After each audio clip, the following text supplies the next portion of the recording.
Oh, Elliot. Always on the outside. Oh, hello. Sorry, didn't see you there. I was just reading some T.S. Eliot. Like you'll be doing. More specifically, you'll be reading the love song of J. Alfred Prufrock. Now, this is the poem that made T.S. Eliot famous, kind of put him on the map. And the first thing to keep in mind when you're going to read this is that it's called a love song. Now, we have an idea in our minds of what a love song is, but let's just look at the first couple of lines and see what we're in for here. So the poem starts with, "Let us go then, you and I, when the evening is spread out against the sky like a patient etherized upon a table." Now, what kind of love song starts out with the image of a person being operated on or being dissected? Well, it's one written by somebody who's an outsider.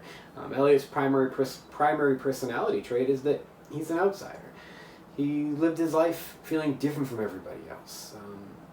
And this is the kind of poems he wrote, different ones. So, going into this, Eliot's love song is not going to be one where he compares his lover to a summer's day or lists the ways he loves somebody. No.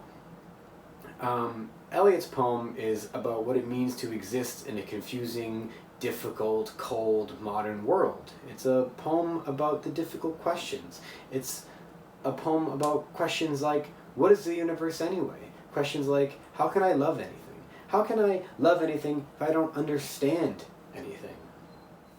For example, consider the part where Eliot compares himself to Hamlet. No, I'm no Prince Hamlet, nor was meant to be, the speaker says. Now here, he's comparing himself to the main character of Shakespeare's most famous play. But he's asserting that he's nothing like him. No, he's more like one of Hamlet's servants. A good servant, a dutiful servant, but not the main character. This is something I think a lot of us can relate to. In our minds, we are the main character of every interaction, aren't we? Everything is filtered through our own brains. Yet, if we try to step outside ourselves, even for a moment, we might realize that, well, we aren't the star of the show. We're no Prince Hamlet. But at least, hopefully, we can say that we are dutiful and that we are good people.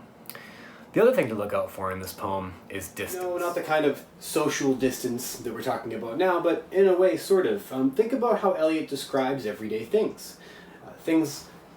Evenings are like patience, streets are like arguments, smog is like a cat. It's like he's unfamiliar with the world in which he lives. Eliot saw modern city life as dirty, as dishonest, as selfish, and he saw himself as a cold little crab walking around the world, literally inside it, but forever an outsider. The poem's speaker doesn't understand how to talk to women, which is interesting for a poem that's supposed to be a love song, but he also doesn't understand any of the big questions. Really, he doesn't understand the small ones. The last thing to think about here is the speaker's attitude. Think about how he feels about his life and modern life in general. Consider the lines, "I have measured out my life in coffee spoons." What a strange way to measure life, coffee spoons. The thing about coffee spoons is that they have nothing to do with life, and they're quite shallow.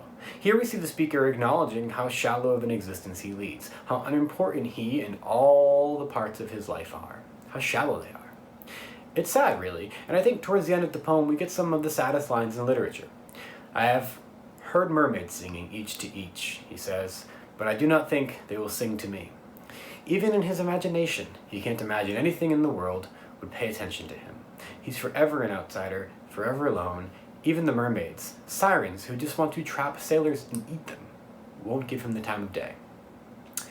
Anyway, that's enough talking. Let us go then, you and I.